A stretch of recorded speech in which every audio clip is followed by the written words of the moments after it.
once again.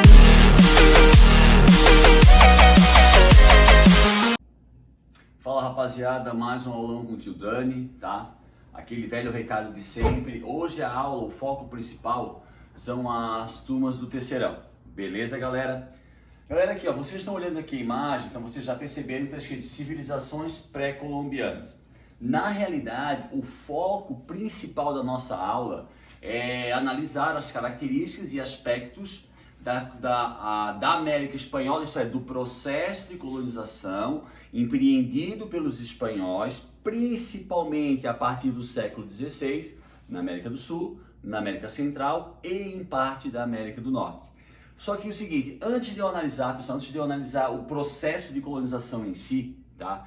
A gente vai fazer uma análise breve sobre as civilizações que moravam, que habitavam no continente europeu, no continente americano, antes da vinda dos espanhóis. O termo pré-colombiana é um termo, pessoal, europeu. Na aula que a gente teve sobre Brasil colonial e a gente trabalhou sobre a mão de obra escrava indígena no Brasil, o nome índio é um nome, na realidade, pejorativo. O nome índio foi dado pelo europeu, aquelas civilizações nativas que habitavam o continente americano no início do processo de colonização, lá nas grandes navegações. Então, esse termo que nós usamos, civilizações pré-colombianas, o que significaria isso? As civilizações que viviam aqui na América antes da vinda de Colombo. Isso não é um termo dado pelo indígena sobre ele mesmo, é um termo europeu sobre os nativos da América. No caso, essa América que a gente vai estudar é a América colonizada pelos espanhóis. Perfeito? Outro detalhe, pessoal, normalmente quando a gente fala em civilizações pré-colombianas, a gente sempre tem o costume de citar astecas, incas e maias. Obviamente, pessoal, se a gente for estudar o assunto referente às civilizações pré-colombianas mais a fundo, de forma mais profunda, nós vamos encontrar no continente americano, pessoal, ou seja, na América do Sul, na América Central ou na América do Norte, milhares e milhares de civilizações nativas. Mas por que nós, historiadores, normalmente focamos em incas, maias e astecas? Porque dentre as civilizações pré-colombianas, isso eu incluo, pessoal, inclusive as que viviam no Brasil, que era a América Portuguesa, as mais desenvolvidas, as que eram já impérios. Quando os espanhóis chegaram à América, astecas, incas e maias eram grandes impérios. Então, dentre todas aquelas civilizações pré-colombianas, que são aos milhares, tá? Existiam civilizações nômades, existiam civilizações seminômades. Nós focamos em incas, maias e astecas, porque de todas as civilizações que viviam aqui na América, ali no início do processo de colonização, empreendido por portugueses, por espanhóis, depois ingleses, os mais desenvolvidos, incas, maias e astecas. Perfeito, galerinha? Então, pessoal, a gente vai começar a analisar assim de forma um pouco mais breve, tá? Os astecas. O império, pessoal, os astecas, como os incas e os maias, eles eram grandes impérios. Os astecas eram um império que abrangia mais ou menos o que hoje seria o território do México. O México, Aline, aonde está localizado o México? Tá, é na América, beleza, mas qual parte da América? Tem três opções, sul, central e norte. Central? Norte. Mas ó, pessoal, é um erro muito comum, tá? As pessoas acharem que o México se localiza na América Central. Ele faz parte da América Latina, mas o México, o território mexicano, o país México, se localiza na América do Norte. México, Estados Unidos e Canadá, tá? No caso, o Império Azteca, ele vai abranger, ou ele abrangia, o que hoje seria o território do México na América do Norte e algumas áreas da América Central. Apenas algumas áreas, não toda a América Central, tá? Um outro detalhe, pessoal, bem interessante, tá? A Tenochtitlan era a capital do Império Azteca. Pessoal, Tenochtitlan, os historiadores, tá? Eu botei aqui aproximadamente 500 mil habitantes. Alguns historiadores falam em 80 mil, 100 mil, 200 mil. Então, os historiadores trabalham com um número que vai de 80 mil habitantes até 500 mil habitantes. Mas, pessoal, a capital do Império Azteca, ela era considerada na época a maior cidade do mundo. Ela era muito maior, muito mais estruturada do que cidades como Lisboa, Paris, Madrid. Um outro detalhe, pessoal, que chamou muito a atenção do colonizador, seja ele espanhol ou português, era a organização dos índios, sejam eles, pessoal, astecas, incas ou maias, tá? Os hábitos de higiene. Pessoal, Tenochtitlan, existem desenhos sobre essa cidade, largas avenidas, edifícios, obviamente, pessoal, não iguais aos nossos, mas edifícios com 2, 3 andares, água potável, saneamento básico, uma cidade extremamente moderna, que chocou, que impressionou o colonizador espanhol, tá? E era, pessoal, sim, maior e muito mais bem organizada em todos os quesitos, pessoal, arquitetônicos, de infraestrutura, de urbanismo, de higiene, muito mais moderna e desenvolvida que as cidades europeias. Eu citei Lisboa e Madrid, pessoal, porque são os países que deram início à colonização do continente americano, tá? Outro detalhe, uma marca, pessoal, uma marca registrada, uma característica assim, marcante dos astecas, as suas pirâmides. A gente não pode esquecer, pessoal, que astecas, incas e maias, eles praticavam sacrifícios, eles matavam pessoas em homenagem aos deuses. Existia uma lenda, pessoal, na filosofia asteca, no imaginário asteca, eles afirmavam que o mundo já havia acabado. E que o mundo havia acabado e havia renascido novamente. Para que o mundo não acabasse, para que os deuses, pessoal, as civilizações pré-colombianas, em especial incas, maias e astecas, eram politeístas. Então, na visão dos astecas, o mundo já havia sido destruído, renovado, destruído e se renovou. Para que o mundo, eles acreditavam que para que o mundo não fosse destruído de novo ou novamente, eles faziam sacrifício aos deuses. Por isso a expressão renovação do mundo, para que o mundo sempre se renovasse, para que ele não fosse destruído novamente. Tá? E esses sacrifícios, pessoal, eles eram realizados, tá, no alto das grandes pirâmides. Tá? Um outro detalhe, civilização, pessoal, extremamente desenvolvida no que tange a astronomia, a matemática, como eu falei, as pirâmides, a própria arquitetura. Tá? Um outro detalhe, socialmente, pessoal, os astecas, incas ou os maias, no caso os astecas que é o nosso foco agora, eles tinham pirâmides sociais como toda a sociedade tem, tá? Eles eram liderados, governados por um imperador.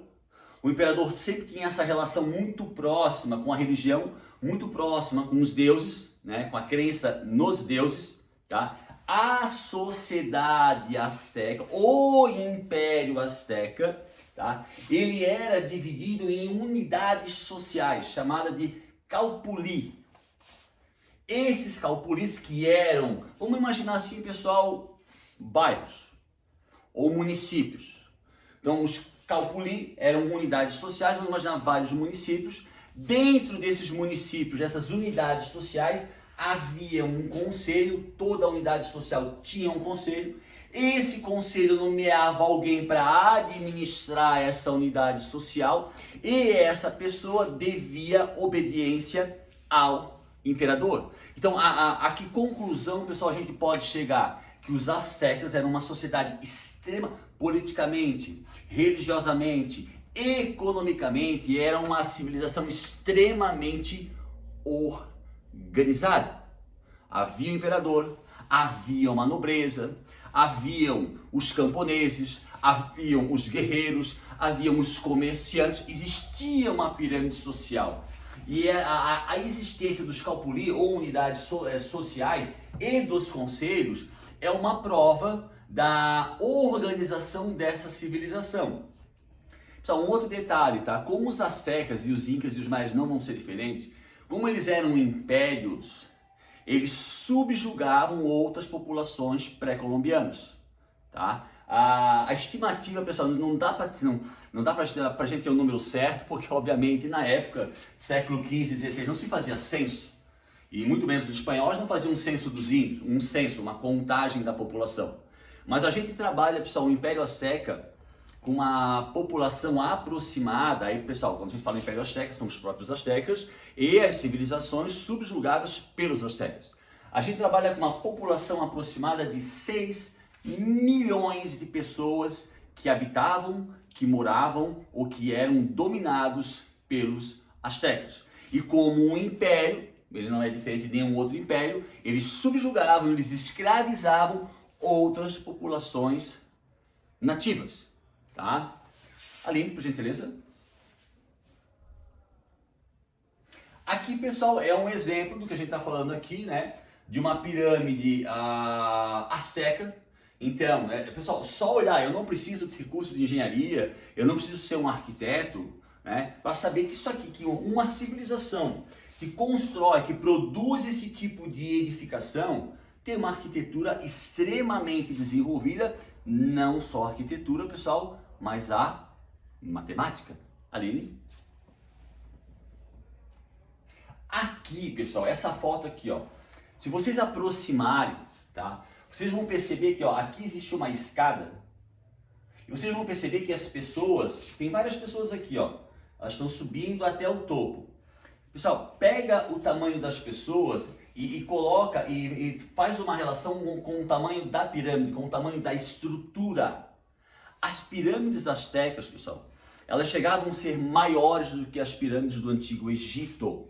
Então, se a gente pegar o tamanho das pessoas, tá, e fazer uma relação proporcional à pirâmide, essa pirâmide ela é gigantesca. Mais uma prova de quanto era desenvolvida a civilização asteca, chamada pelos europeus de civilização pré-colombiana, e que era um grande império liderada por um imperador que tinha uma sociedade, uma pirâmide de sociedade, uma organização política com as unidades sociais, certo? Tinha a nobreza, tinha os guerreiros, tinha o seu exército, trabalhava com matemática, eram politeístas, uma civilização extremamente desenvolvida. Aline, por obséquio.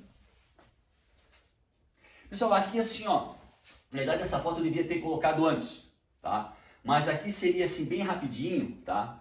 Aqui é um mapa, é um pedaço da América. Então, aqui a gente não vai pegar o território dos Estados Unidos nem do Canadá, é do México para baixo, tá? Então, por exemplo, essa parte rosa aqui, ó, seria a área dominada pelos astecas, do Império Azteca. Essa parte em amarelo, que pega uma área considerável da América Central, seria a área de domínio dos maias. E essa área aqui na América do Sul, em verde, seria a área de domínio do Império Inca. Então, Azteca, maias, incas. Beleza, Aline? Maias. Pessoal, assim, ó, antes de explicar sobre os maias, tá? Quando os espanhóis chegaram na América Central, porque segundo os dados históricos, Cristóvão Colombo, quando chegou à América, ele teria aportado numa região aonde hoje é um país chamado República Dominicana. E teria se instalado aonde hoje é a capital desse mesmo país, a cidade de Santo Domingo, tá? Quando os espanhóis, pessoal, chegaram à América, os astecas existiam e eram uma grande civilização. Os incas existiam e era uma grande civilização. Os maias, como império, eles não existiam mais. Alguns dados históricos trabalham com a ideia de que a civilização maia teria sido absorvida, teria sido não destruída porque existe a estrutura das cidades, mas a população maia teria sido absorvida pelos astecas. Então, na chegada do europeu, no caso do espanhol, ao continente americano, os maias eles existiam como pessoas, mas eles não eram mais um grande império como astecas e incas, tá? Mas o Império Maia, que teria surgido lá pelo século III depois de Cristo, ele abrangia uma parte ali do sul do México e boa parte da América Central, como eu mostrei na imagem anterior, que é a parte amarelinha, tá? Então os maias tinham sido um império que tinha surgido ali por volta do século III depois de Cristo. Ele abrangia o extremo sul do México e grande parte da América Central. Pessoal, os maias é bem interessante que eles têm a organização social e política deles é muito parecida com a organização social e política da Grécia Antiga. Por quê? Porque os maias, eles se destacavam por cidades-estados. Eram várias cidades-estados e cada uma tinha uma independência muito grande de uma para outra, mas todas falavam a mesma língua, tinham a mesma religião, né? Se comunicavam, mas não era um império único. Os maias se caracterizaram pela existência de cidades-estados. Isso lembra muito, pessoal, quando a gente estuda Esparta, Atenas, as antigas cidades-estados da Grécia Antiga, tá?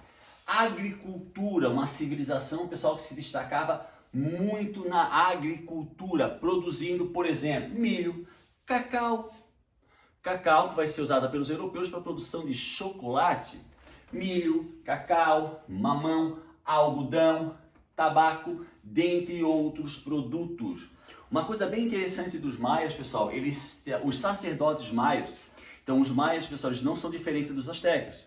É uma civilização, existem camadas sociais, nobreza, sacerdotes, os guerreiros, que seria o que a gente chama de exército hoje, os camponeses, tá? No caso dos maias, pessoal, os sacerdotes maias, eles produziram um calendário tão preciso que esse calendário ele era usado na economia maia principalmente com referência à agricultura.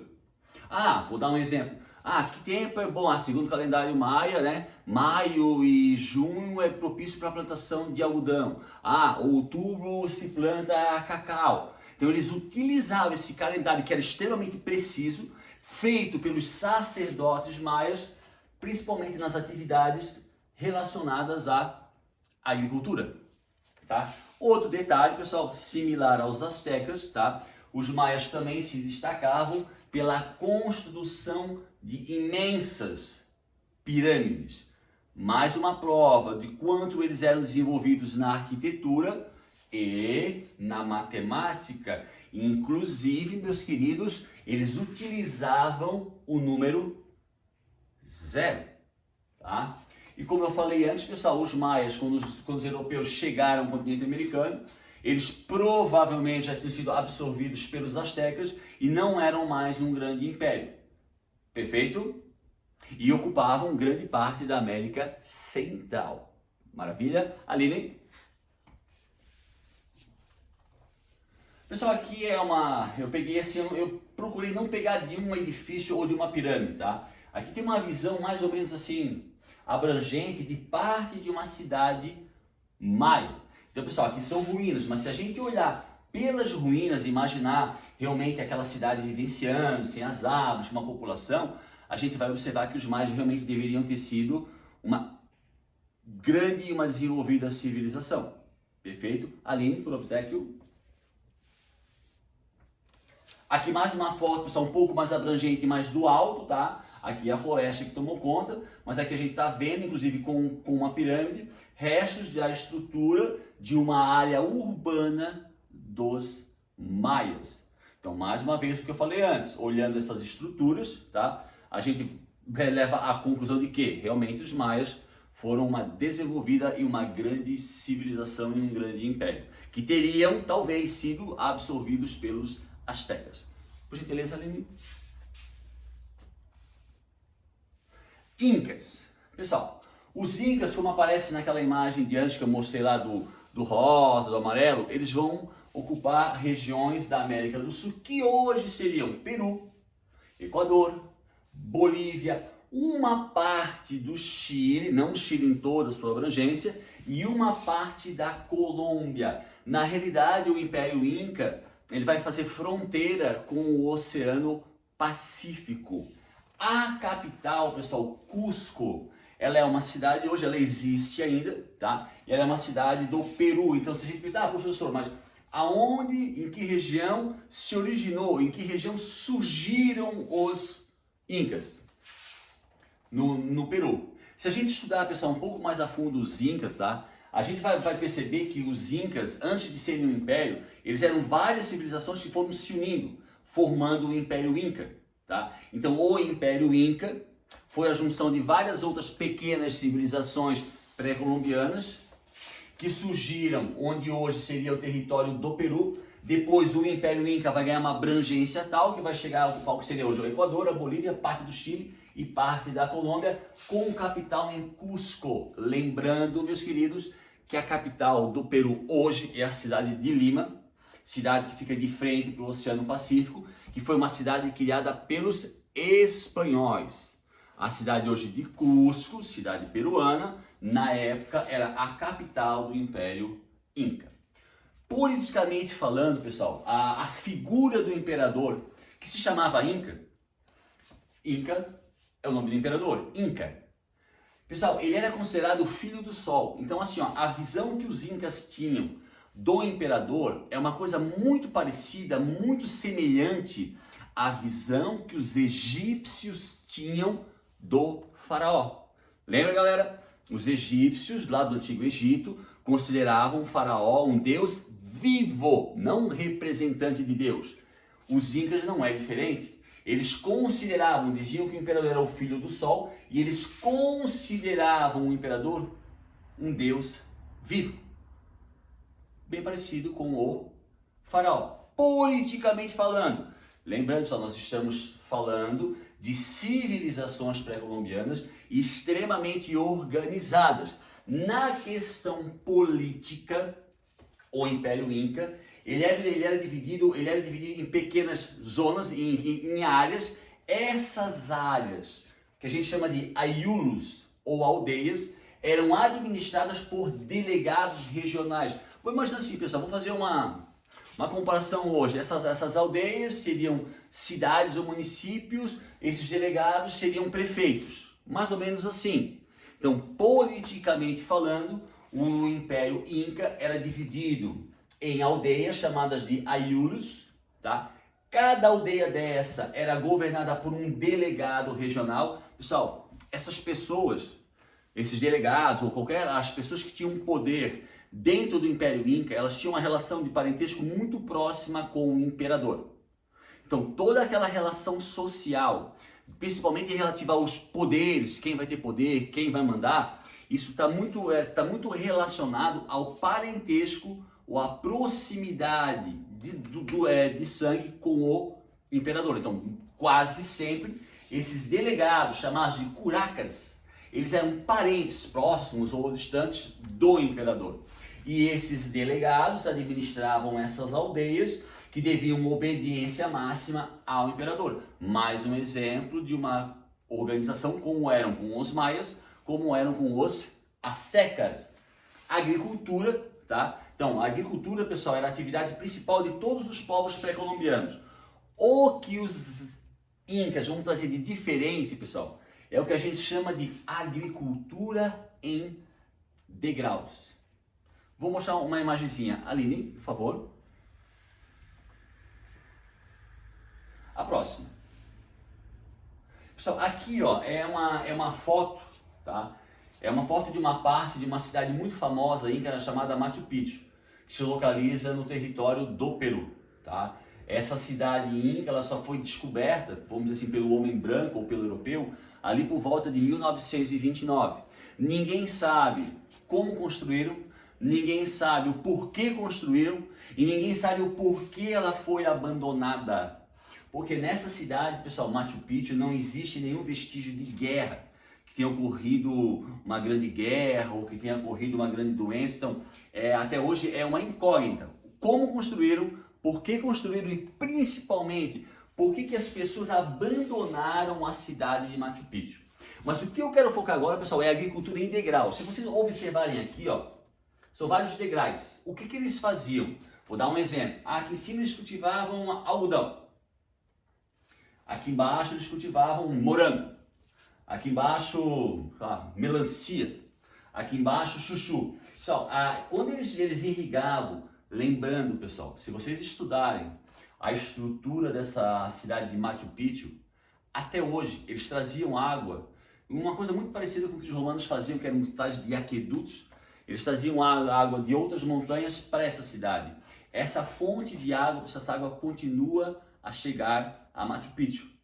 Então era uma estrutura, uma obra de engenharia perfeita, tá? Tanto que é uma incógnita de como conseguiram construir isso. Se eu não me engano, pessoal, Machu Picchu está localizada a mais de 2.500 metros, a 2.500 metros acima do nível do mar, tá? Então eu vou irrigar a parte de algodão, essa água ou uns insumos ali, o adubo, vai também já aproveita para irrigar essa de morango.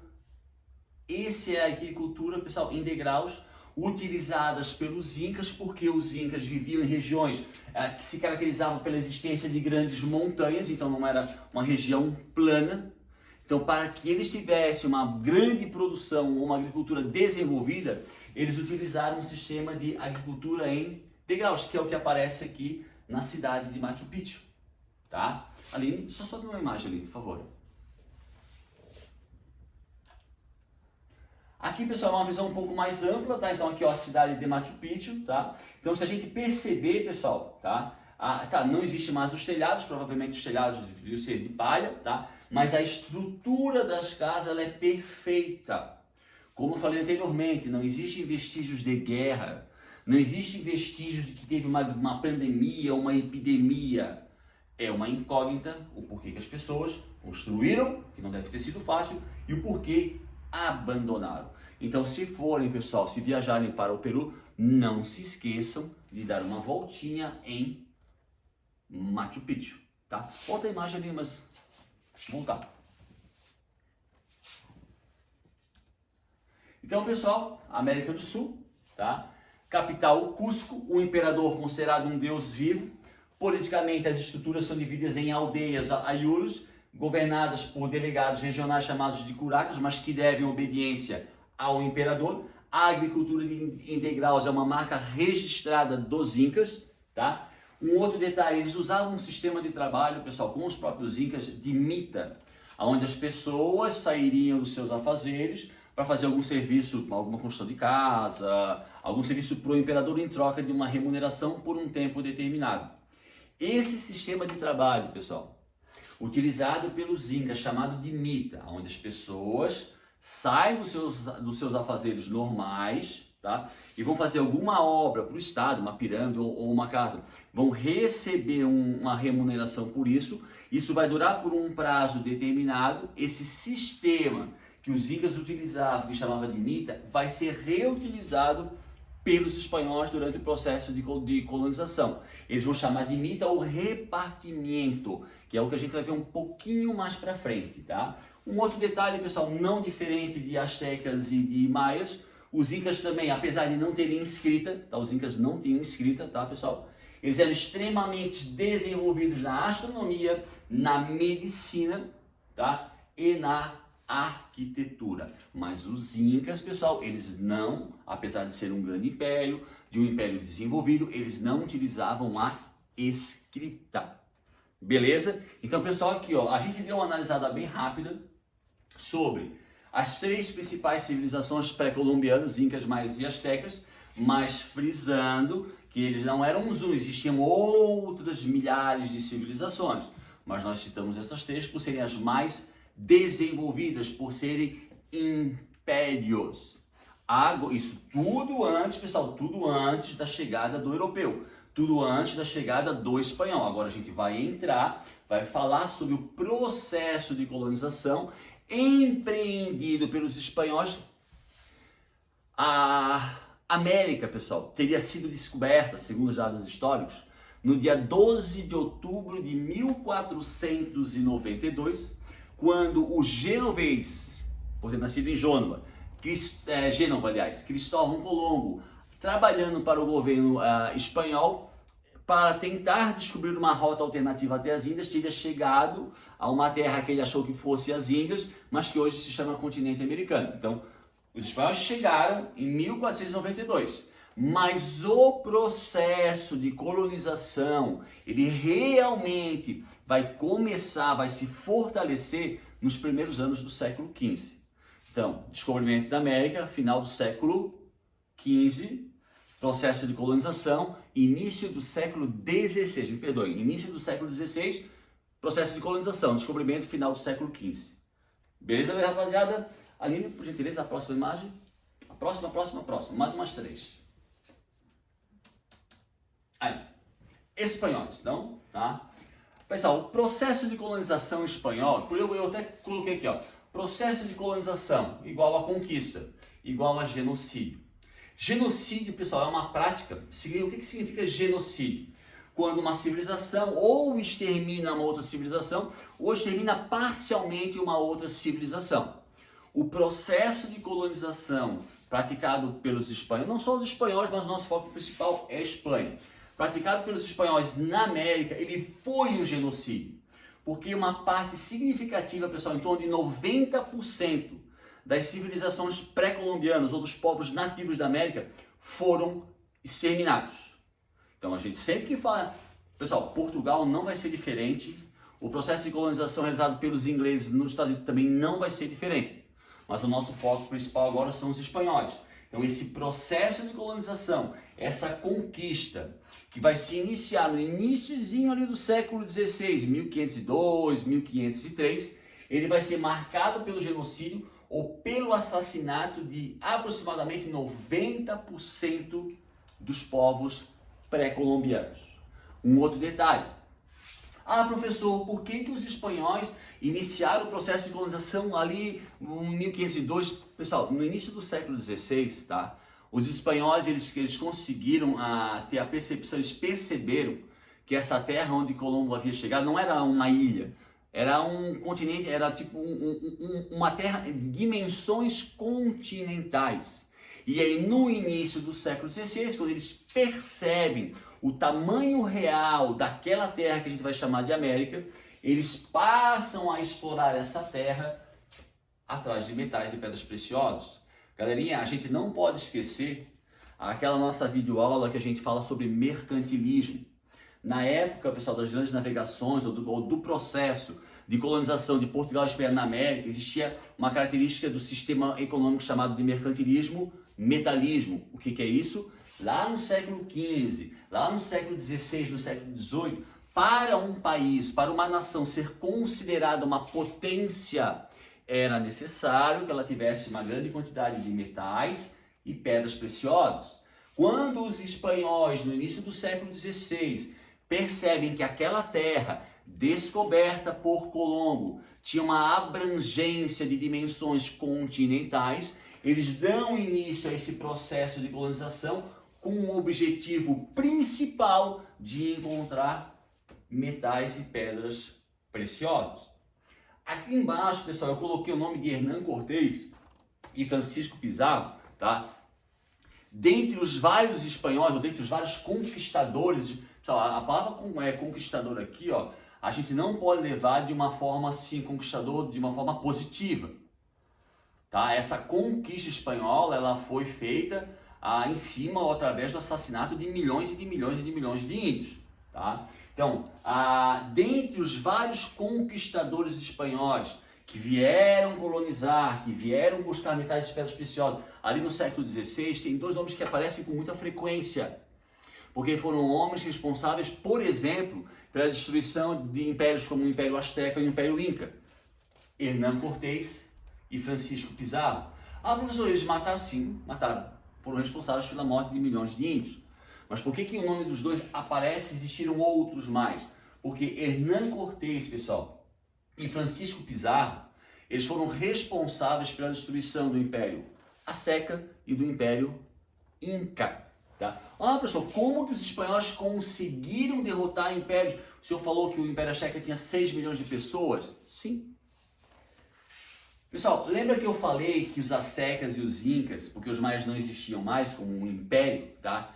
Sendo um império, eles escravizavam outros povos nativos. Durante esse processo de colonização, durante esse processo de conquista realizado pelos espanhóis na América, os espanhóis, eles tiveram apoio de outras civilizações nativas. Tá, professor? Então o senhor está me dizendo que índios ajudaram os espanhóis a matarem índios? Sim. Porque como incas, pessoal, e astecas eram impérios, como impérios, eles subjugavam civilizações mais fracas. Eles subjugavam civilizações menos desenvolvidas. Essas civilizações, a eles, os espanhóis prometeram liberdade. Nos ajudem a destruir os astecas, que vocês serão livres.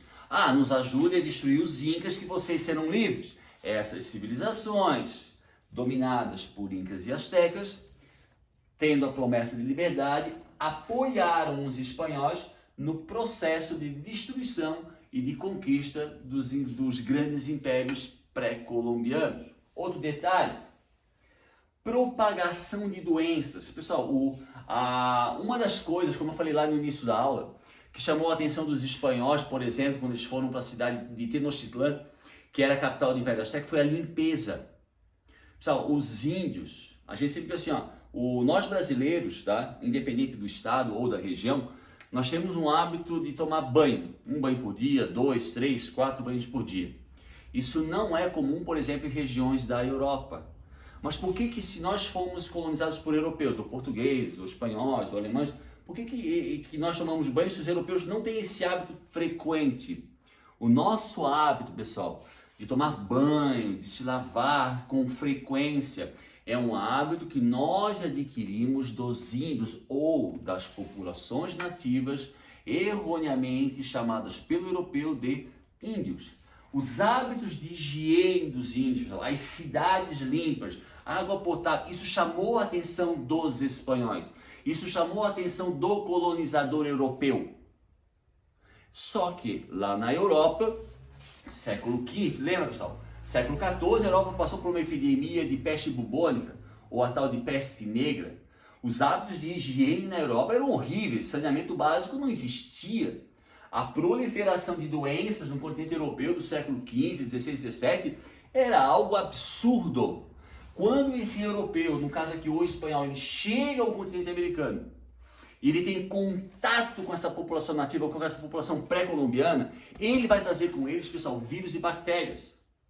Vírus e bactérias, pessoal, desconhecidos do sistema imunológico dos índios ou dos nativos.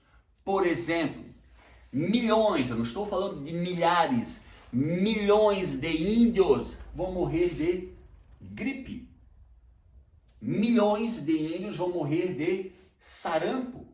Milhões de índios vão morrer de varíola. E outros tantos milhões de índios vão morrer de doenças sexualmente transmissíveis.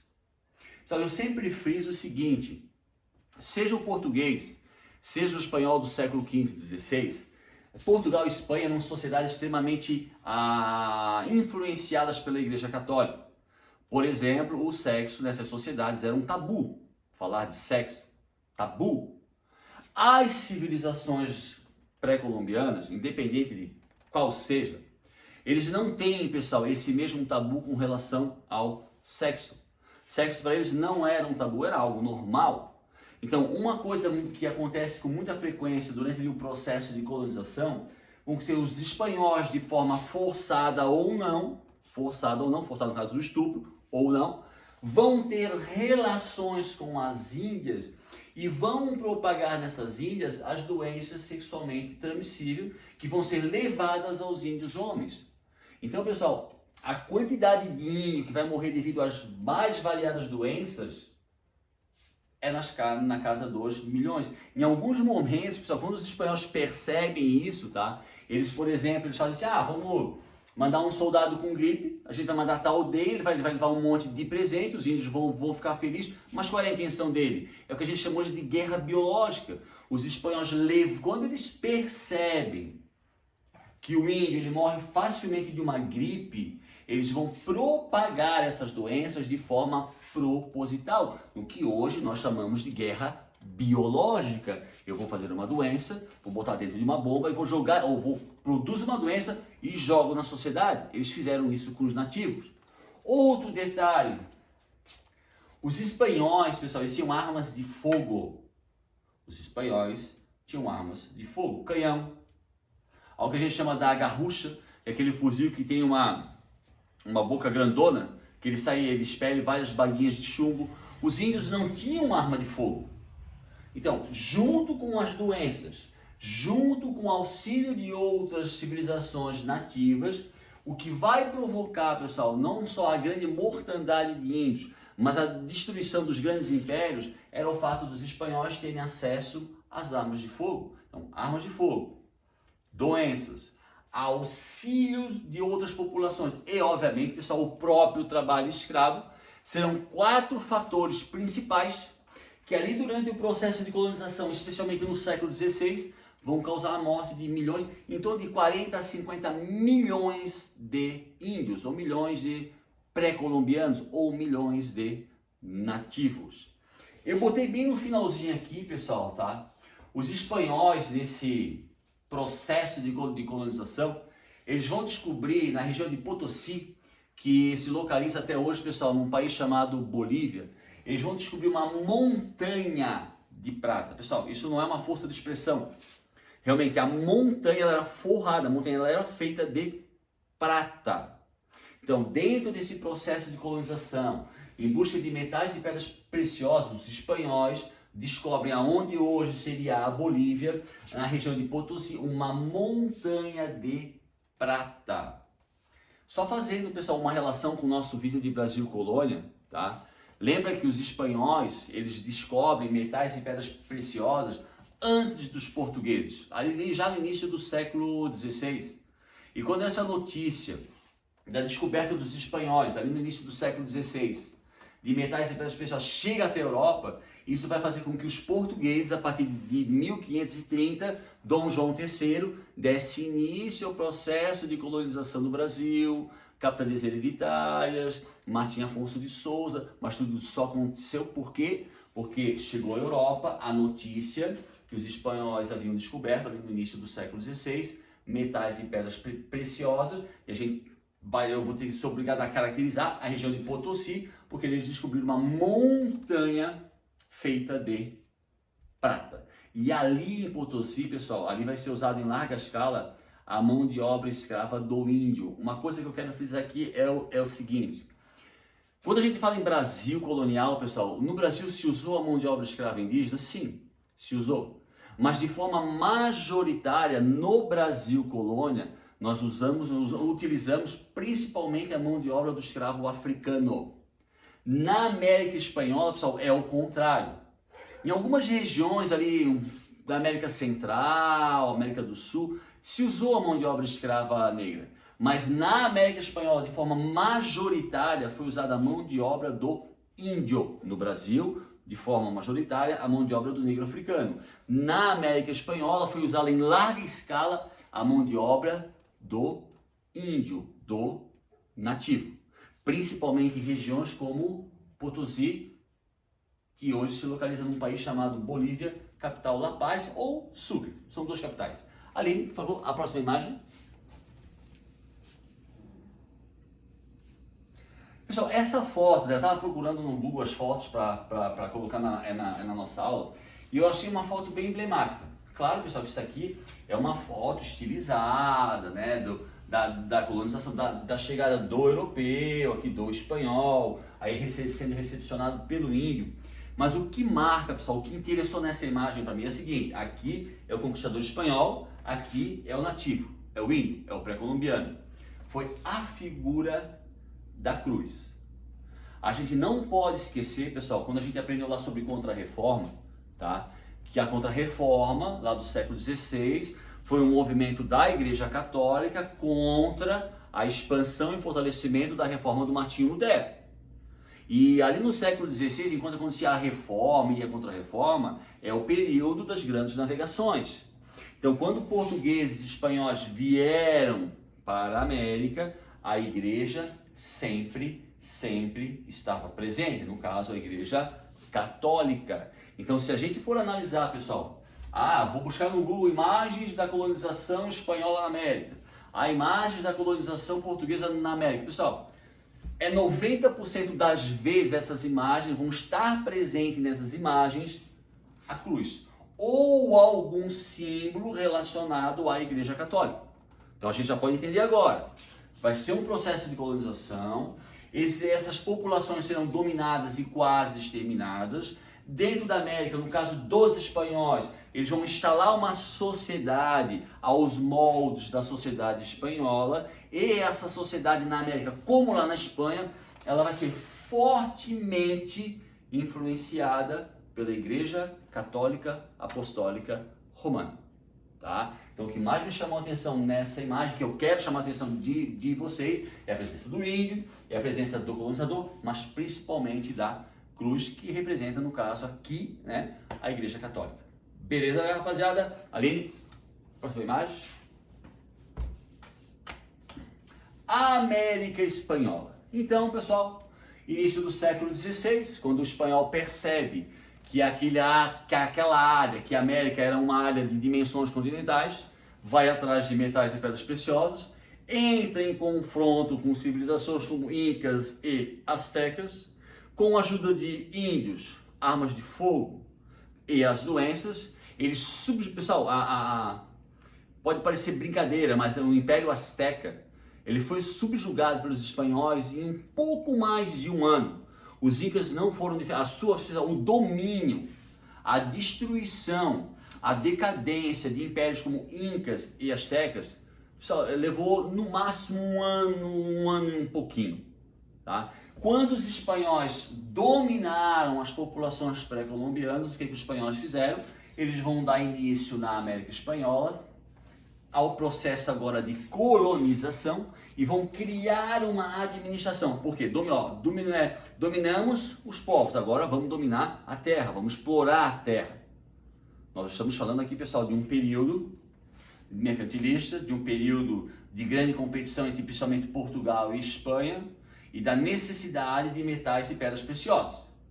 Tá? Então, após dominar a população nativa, na América Espanhola, os espanhóis deram início, pessoal, eles criaram um sistema muito semelhante ao sistema criado no Brasil das capitanias hereditárias, mas lá eles chamavam de adelantos. O que significa isso?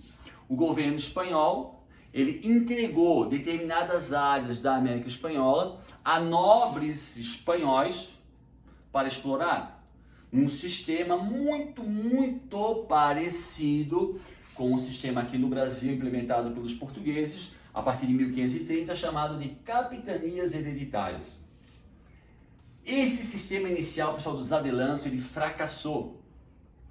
Quase pelos mesmos motivos que as capitanias hereditárias fracassaram no Brasil.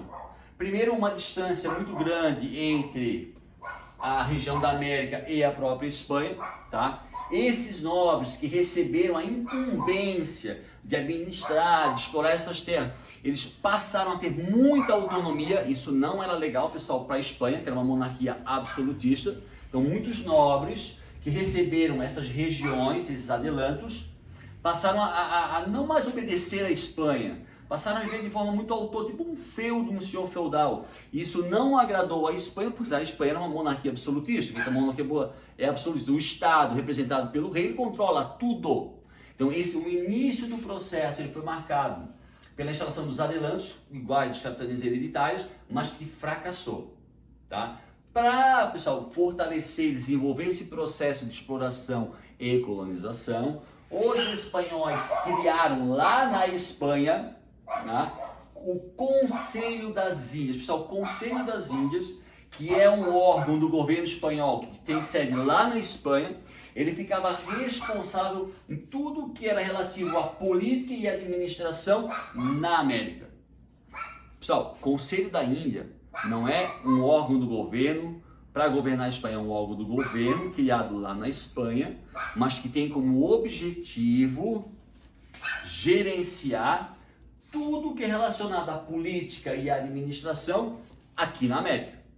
Como a Casa de Contratação, um órgão espanhol sediado na cidade de Sevilha.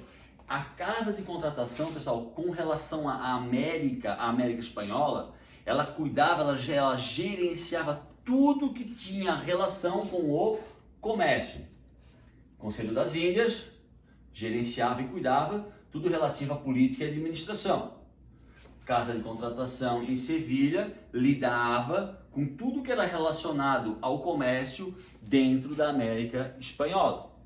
A gente não pode esquecer, pessoal, porque Sevilha, durante muito tempo, pessoal, todas as mercadorias que saíam da América Espanhola para a Espanha, ouro, prata, diamante, seja lá o que for, quando chegava à Espanha, pessoal, durante muito tempo, o governo espanhol, ele utilizou o porto de Sevilha como o único porto aonde era concedido o direito de trazer mercadoria da América Espanhola ou levar mercadoria.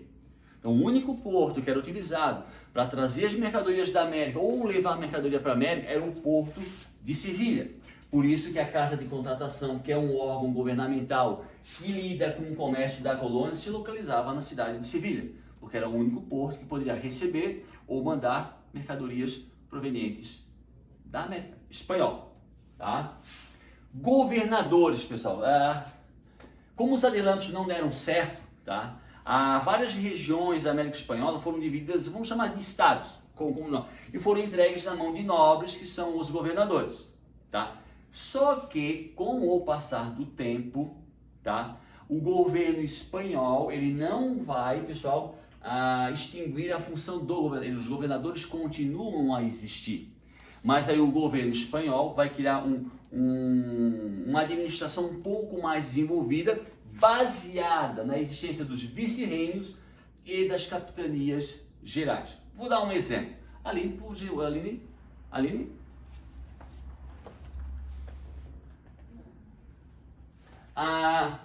Aqui uma foto, pessoal. América do Norte, América Central e América do Sul. Aqui, ó, tirando o Brasil, tirando aqui, seria os Estados Unidos ou o Canadá. Essa parte colorida aqui, pessoal, é a América Espanhola, tá? Então aqui, ó, Vice-Reino da Prata. Então o que os espanhóis fazem, pessoal, para agilizar, para desenvolver a exploração, o processo de colonização? Eles vão dividir a América Espanhola em vice-reinos e capitanias gerais. Pessoal, qual é a diferença de um vice-reino para uma capitania geral? Ó, aqui tem um vice-reino, que hoje seria o México, aqui tem um outro vice-reino, aqui onde é o Chile tem uma capitania, aonde é o Peru tem um vice-reino do Peru. Mas qual é a diferença, pessoal, de um vice-reino para uma capitania? Pessoal, no vice-reino, a região do vice-reino vai ser governada por um vice-rei. E aqueles governadores devem obediência ao vice-rei. Por que a gente chama de vice-rei? Porque é um nobre, pessoal, que ele é nomeado lá pelo rei da Espanha para governar. Então aqui dentro, pessoal, o vice-rei, ele tem quase que um poder de rei, tá? Mas qual é a diferença básica entre um vice-reino e uma capitania? Na área, pessoal, do vice-reino, ali no vice-reino se explora as mercadorias utilizadas para exportação. Nos vice-reinos acontece o que? A extração de prata, a extração de diamante, a extração de ouro. Então, os vice-reinos, pessoal, eles trabalham com os produtos de exportação, principalmente metais e pedras preciosas. Aí, então, professor, então o que é as capitanias? Capitanias, pessoal, tá? Só pode voltar para mim, acho que umas 3. As capitanias, pessoal, eles vão lidar com atividades complementares. Vou dar um exemplo. No vice-reino da Prata, onde hoje é Paraguai, Argentina, o Uruguai, né, no vice-reino, a gente trabalha com a produção voltada para a exportação. Então lá no vice-reino da Prata, a gente trabalha com a exploração de prata. Só que a sociedade do vice-reino precisa de comida para se manter. Capitanias gerais, atividades complementares. Que tipo de atividades complementares? Nas capitanias eram produzidos alimentos que sustentariam um vice-reino. Então, vice-reino eram áreas da América Espanhola onde se trabalhava principalmente com a extração de metais e pedras preciosas. Nas capitanias gerais eram áreas com atividades complementares, tipo produzir alimentos para suprir a necessidade das pessoas que organizam, que trabalham nos vice-reinos. Então, quando a gente fala assim, em divisão administrativa, pessoal, divisão política da América Espanhola, a América Espanhola foi dividida em vice-reinos e capitanias gerais. Os governadores continuaram a existir, comandando determinadas áreas, por exemplo, dentro de um reino, mas subordinados ao poder do vice-rei, que era subordinado ao poder do imperador, ou aliás, do rei lá na Espanha. Captaram, pessoal? Vice-reino, produção para exportação, capitanias gerais, atividades complementares, principalmente suprir com alimentos o vice-rei. Beleza, Aline? Não, volta, não. Aqui. Pessoal, isso aqui é a foto de um cabildo. Pessoal, vocês estão em Brusque, estão em Balneário Camboriú, estão em Floripa. Aí em Brusque, em Balneário Camboriú e em Floripa, existe a Câmara de Vereadores. Cabildo, pessoal, nos países Peru, hoje, falando hoje, cabildos lá em países como Argentina, Uruguai, Chile, Bolívia, para eles, para nós, pessoal, lá existe para nós seria o que? As câmaras municipais. Então, nos países de colonização espanhola, as câmaras municipais se chamam de cabildos. Esses cabildos, pessoal, essas câmaras municipais, se vocês se lembrarem aquele vídeo, pessoal, que a gente viu do Brasil Colônia parte 2 ou parte 1, eu falo ali sobre capitanias hereditárias, eu falo sobre o governo geral, e uma hora eu falo sobre as câmaras municipais. No Brasil colonial, haviam as câmaras municipais, compostas, galerinha, pelos homens bons. Professor, mas uma Câmara de Vereadores, o vereador cria lei. Tá, mas as câmaras municipais no Brasil Colônia não podiam criar lei porque as leis vinham de Portugal. Então, qual era o objetivo de uma Câmara Municipal no Brasil Colônia? Fiscalizar e implementar as leis criadas por Portugal. Pessoal, cabildo na América Espanhola é a mesma coisa. Eram câmaras municipais espalhadas pelo território da América Espanhola, tipo câmaras municipais como tem nos municípios hoje, que tinham como principal objetivo fiscalizar e implementar as leis criadas pelo governo da Espanha. Então, câmaras municipais, pessoal, dentro da América Espanhola se chamam cabildos. Beleza? Ali, por favor. Aqui.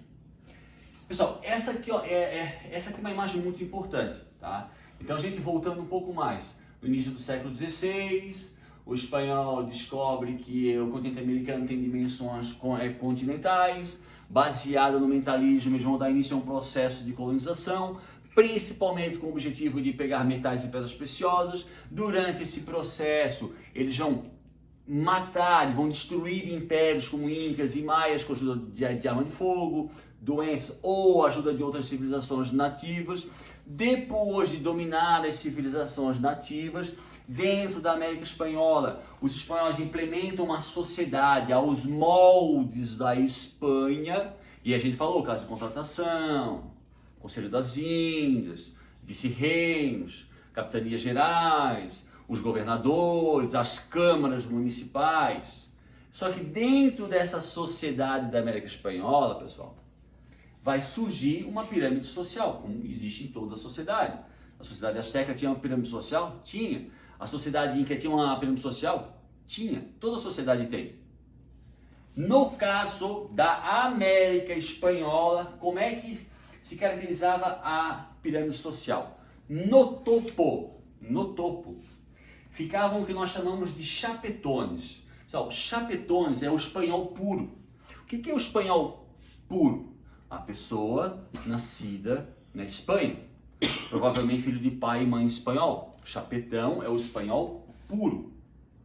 Então, o chapetão, que é o espanhol puro, dentro da América Espanhola, ele tem um poder político e o poder econômico. Vou dar um exemplo. O vice-rei, chapetão. O governador, um chapetão. Então, os principais cargos, pessoal, os mais altos cargos da administração espanhola na América eram ocupados pelos chapetones, que eram espanhóis puros. Eu falo puro, pessoal, o quê? Puro não existe isso, é puro entre aspas. Logo abaixo vinham os crioulos.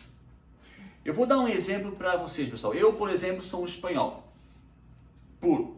E aí o rei da Espanha me nomeou para ser vice-reino do Peru. E eu sou casado com a Aline, ela é minha mulher. eu saio da Espanha, certo, Aline? Venho até o Peru e assumo o meu cargo de vice-rei. Eu sou um chapetão, a Aline é uma chapetona, porque nós nascemos na Espanha e somos filhos de pai e mãe espanhol. Beleza. No vice-reino do Peru, eu e a Aline teremos um filho, 2 filhos, 3 filhos, 4 filhos, 5 filhos, 6 filhos, 10 filhos. Então, esses nossos filhos, apesar de nós sermos, eu sou espanhol e ela, eu chapetão e ela chapetão, pelo fato deles terem nascido no continente americano, eles não são mais considerados chapetões, eles são chamados de crioulos. Em resumo, crioulo é o filho ou a filha do espanhol, mas que nasceu na América. Então, eu sou um chapetão, a Aline é uma chapetona. Os nossos filhos, não. Porque pelo fato de eles terem nascido na América, eles são chamados de crioulos. O crioulo tem um poder econômico? Tem.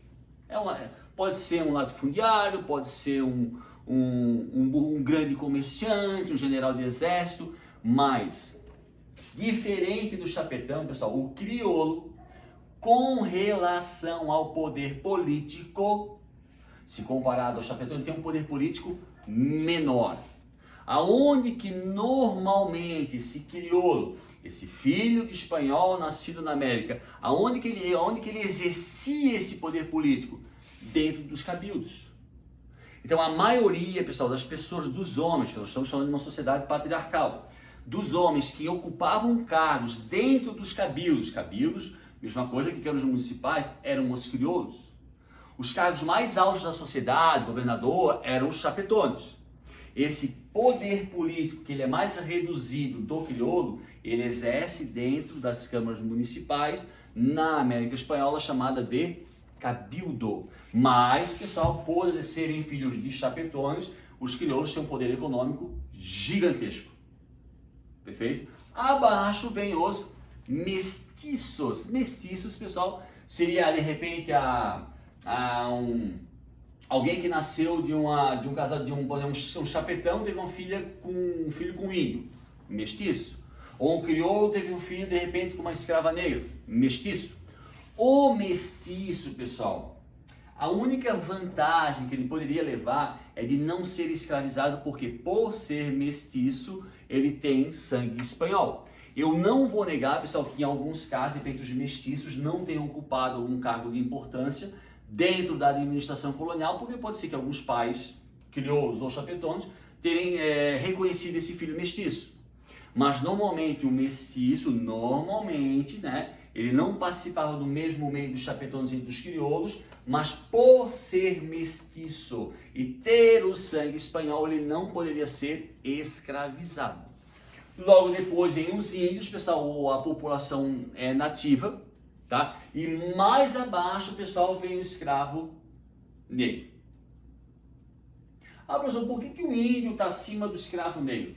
Lembra que a gente falou, pessoal, no vídeo Brasil Colonial parte 2, que a gente falou lá que ali no século XVI, a Igreja Católica, por considerar o índio um ser inferior, mas considerar um ser inocente, parecido com uma criança, que ele poderia ser salvo, poderia ter a sua alma salva através da catequização, e aí a igreja proíbe ou pressiona portugueses e espanhóis a proibirem o uso da mão de obra escrava do índio. Então, isso, pessoal, a Igreja Católica, ela vai influenciar na época, século XVI e XVII, tanto a América Portuguesa, que é o Brasil, como a América Espanhola. E quando ela pressiona a proibição da mão de obra escrava do índio, ela vai pressionar portugueses e espanhóis. Então, o governo espanhol, dentro da América Espanhola, devido à pressão feita pela Igreja Católica, eles não vão escravizar o índio. Escravizaram durante um período. Mas com relação ao negro, pessoal, lembra do vídeo 2? Não existe. A Igreja Católica, ela não proibia, em hipótese nenhuma, a utilização do negro como mão de obra escrava. Por isso que na pirâmide social ele vem na base. Porque o índio, aí, através de uma proteção proveniente da igreja, o índio, com relação ao negro, ele tinha certos privilégios, privilégios com relação ao negro africano. Beleza? Então, chapetones, espanhol puro, poder político e econômico, crioulo, filho de espanhol nascido na América, poder econômico gigantesco, mas um político reduzido, principalmente nas câmaras municipais ou os cabildos. O mestiço, por ser mestiço, ter o sangue espanhol ou crioulo, não era escravizado. O índio ou o nativo americano, tá? Ele está um pouco acima do negro porque ele sofre uma proteção muito grande da Igreja Católica. Ele não vai poder ser escravizado. Já a gente fala sobre isso. E o negro na base porque nem a proteção da Igreja Católica ele tinha. Tá? Aline Provzek. Mais uma, por favor. Pessoal, Igreja Católica. Então, como eu falei antes, tá? Isso aqui é uma imagem também bem tradicional da Companhia de Jesus. Então, seriam jesuítas catequizando os nativos da América. Então, quando os espanhóis vieram até a América Espanhola, já no início do século XVI, tá? Junto com eles vinha membros da Companhia de Jesus com o objetivo principal de catequizar a população nativa. E esse processo de catequização, pessoal, ele vai se fortalecer principalmente ali no período da Reforma Protestante, tá? E dentro da sociedade da América Espanhola, como acontece lá na Espanha, a influência da Igreja Católica na economia, na política, ela é gigantesca, tá? Inclusive, pessoal, em nível de curiosidade, né? Os tribunais da Santa Inquisição, não como na Europa, mas eles chegaram a funcionar aqui no continente americano, tanto na América Portuguesa como na América Espanhola. Próxima linha. Pessoal, como eu falei aqui, os espanhóis, como os portugueses, eles vão sofrer uma pressão muito grande da igreja para proibir o uso da mão de obra escrava indígena. Eles usaram, pessoal, mas essa pressão foi aumentando. O que os espanhóis fizeram? Eles vão adotar dois sistemas de trabalho. Mita. Mita, pessoal, mita. Ah, professor, mita foi usado pelos incas, exato. Para tentar burlar a pressão feita pela Igreja Católica, que defendia o não uso da mão de obra escrava do índio ou do nativo, né? O governo espanhol vai utilizar um sistema de trabalho que já era utilizado pelos incas, chamado mita, mas os espanhóis chamam de repartimento. No que consiste esse sistema? Um trabalho compulsório, remuneração irrisória. Vou dar um exemplo. Aqui é uma tribo, tá? Eu sou o cacique. Vinha lá o colonizador espanhol, ele me oferecia uma determinada quantidade de dinheiro, eu dava a ele, sei lá, 300, 400 pessoas. Essas pessoas, por um tempo de 5 a 6 anos, trabalhariam para o espanhol ou num trabalho agrícola ou nas minas, principalmente nas minas. Então, a mita, chamada pelos espanhóis de repartimento, era um sistema utilizado pelos espanhóis, mas que já tinha sido utilizado pelos incas, como forma de bular a proibição da Igreja Católica.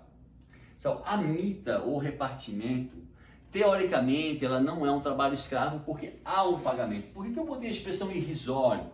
Porque o pagamento feito, pessoal, aquela tribo, aquele cacique, para que ele disponibilizasse 400 a 500 pessoas para trabalhar numa mina, era uma quantia irrisória, era muito pouco. E as pessoas iriam trabalhar em determinadas áreas por 5, 6 anos. Então, dá uma lidinha. Aline, consegue chegar a essa última frase aqui? Consegue falar um pouquinho mais alto para a galera escutar? Pode falar. Expectativa de vida de um escravo em Minas como a de Potosí, 1 ano. Pessoal, isso eu aprendi na TV Escola, alguns anos atrás. A expectativa de vida da grande maioria dos escravos, ou das pessoas, sejam eles índios ou negros, que trabalhavam em Minas como a de Potosí, era de no máximo 1 ano. Então, sei lá, mil pessoas iam trabalhar em Potosí, pessoal, 99% deles não sobreviviam mais do que 1 ano. Então, a mita ou repartimento, teoricamente, ela não é um trabalho escravo, porque há uma remuneração mesmo que irrisória, mas na prática ela é um trabalho escravo. porque os índios deveriam trabalhar de 5 a 6 anos numa atividade determinada, como a mina. Só que a maioria não vai passar de 1 ano. Então, não estamos escravizando, nós estamos pagando pelo trabalho do índio. Uma forma de bular a proibição ou a pressão da Igreja Católica. Outro sistema usado, e esse, pessoal, ele foi usado, mas não com muita frequência, a encomenda. O que significa isso? Eu sou um latifundiário espanhol e eu preciso de índios para trabalhar na agricultura ou na minha mina. Eu vou lá numa tribo, eu faço essa exigência para um órgão competente, por exemplo, para um cabildo. O cabildo vai me disponibilizar uma quantidade X de nativos e como pagamento eu sou obrigado a catequizar aquele nativo. A mita há um pagamento irrisório, pagamento em dinheiro. A encomenda é um sistema onde eu vou utilizar o trabalho do nativo, como pagamento eu tenho que catequizar esse nativo. Desses dois sistemas que são mais utilizados, o que se tornou mais eficiente aos olhos dos espanhóis, para os índios, pessoal, isso aqui é destruição total. Quando na mita ou na encomenda tu tira 500, 600 pessoas de uma tribo, tu está tirando a mão de obra, pessoas que poderiam produzir alimento naquela tribo não vão produzir mais. Então a mita ou a encomenda, e principalmente a mita, destrói aquelas sociedades das populações pré-colombianas. Destrói, tá? E na prática são trabalhos escravos. Na teoria não, porque são dois sistemas de trabalho utilizados pelos espanhóis com a intenção de continuar usando a mão de obra do índio e burlar a pressão da Igreja Católica. Dentre os dois, pessoal, o que foi usado com mais frequência e por um período mais longo é a mita, chamado pelos espanhóis de repartimento. Maravilha, pessoal? Então, diferente do Brasil, onde aqui se usou em larga escala a mão de obra do escravo africano, na América Espanhola, tá? O que vai predominar é a utilização da mão de obra, seja escrava ou não, tá? Da população nativa. Beleza? Ali, por favor. Isso. Pode deixar assim. Não, volta. Vamos acabar com a imagem, não mais, por favor, aqui. Então, pessoal, tá? Hoje a gente teve uma aula sobre a América Espanhola. A gente analisou primeiramente as civilizações pré-colombianas, né? Incas, maias e astecas, frisando que os maias já não existiam como império quando os espanhóis chegaram. Depois a gente analisou o porquê, de que maneira que os espanhóis conseguiram dominar impérios tão magníficos, armas de fogo, propagação intencional de doenças e a ajuda de civilizações nativas que eram subjugados por incas e astecas. Depois nós analisamos a sociedade que os espanhóis construíram nessas áreas antes dominadas pelas populações pré-colombianas. E aí a gente falou sobre os adelantos, que foi o primeiro sistema que não deu certo, muito parecido com as capitanias hereditárias. Depois falamos sobre o Conselho das Índias, Casa de Contratação, o Porto Único de Sevilha, a questão dos cargos de governador, os vice-reinos e as capitanias, a importância do vice-reino, a função da capitania de sustentar o vice-reino. Falamos sobre as câmaras municipais chamadas na América Espanhola de cabildos, aonde trabalhavam os crioulos. Falamos também sobre a pirâmide social, chapetones, crioulos, mestiços, índios e negros. E depois falamos, para encerrar o assunto, pessoal, sobre a influência da Igreja Católica dentro desse processo de colonização e dominação da América Espanhola, através da Companhia de Jesus. E finalizando, falamos sobre a criação, né, de dois sistemas de trabalho, mita, repartimento e a encomenda, como forma de burlar a pressão feita pela Igreja Católica, que fazia a portugueses e espanhóis a exigência de que essas nações proibissem o uso do trabalho escravo do índio, acreditando que o índio poderia ser salvo através da catequização, coisa que infelizmente não aconteceu com o negro africano. Certo, pessoal? Então aqui a gente falou sobre a América Espanhola, o antes, o durante e o depois, tá? E no próximo vídeo, pessoal, para o terceirão, a gente vai voltar a estudar Brasil, tá? Então, mais uma dica, pessoal. Continuem estudando, continuem anotando qualquer dúvida. Comunique-se com o seu professor. Estamos aqui. Então, como não temos mais aula presencial, pessoal, qualquer dúvida, se comuniquem comigo. Estarei totalmente à disposição. Espero que tenham gostado da aula. Quero agradecer de coração a Aline por essa ajuda fundamental, tá? Normal. É que ela dormiu um pouquinho. Cuidem-se, tá? Juízo, e espero que a gente volte brevemente. Saudade de todos, do fundo do coração. Falou, galera. Se inscrevam no canal e curtam, não esqueçam. Se inscrevam no canal do Tio Dani e curtam. Maravilha, galerinha. Valeu, um abraço, beijão pra todo mundo. Tchau, tchau.